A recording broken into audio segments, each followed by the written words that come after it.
I learned to fish from my brother. He loved to fish, and so did I.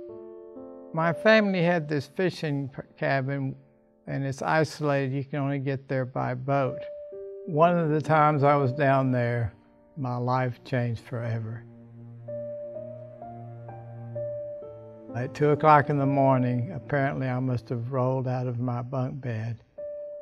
All I remember is I hit the floor real hard on my back, and I knew instantly that I was paralyzed.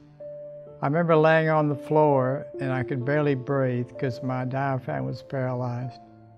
I remember telling my buddy, I said, "You know, George, I think I'm dying."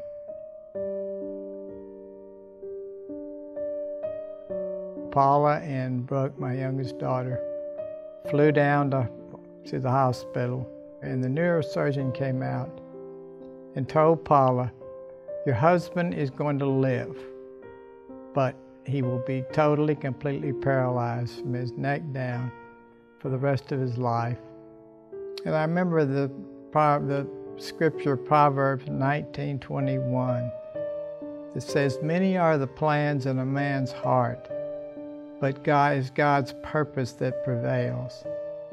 And at that time I realized that my future plans were crushed. God obviously had other plans for me.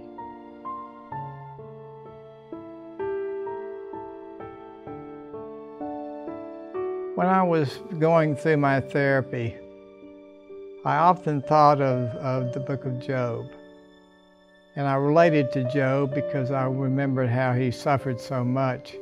Job had been talking to God throughout the entire book, saying, "Why did you let me live? Why was I ever born?" And God said to him, "You have no right to ask me questions. I will ask you questions." I realized that I had no right to question God because I was doing the same thing. Why did this happen? Why did I break my neck? And I realized that it was for God's purpose, and it turned out as the days progressed that it was. There was a man, we called him Big John. He would come in and help me get undressed and help me at night. And he was a Christian, but he was a troubled man. It was almost like he had a demon within him. He would get very agitated for no reason and talk to himself. And Paula and I spent a lot of moments talking to him, counseling him about his faith. The day before we left, John came into my room and he said, very emotionally, he said, "I just want you to know that you've changed my life." And at the time, I just couldn't understand it because I didn't think I'd done that much. But then I realized it wasn't me, it was God. And God was using me for His purpose. And that's when it really hit me, okay, this is why I was injured.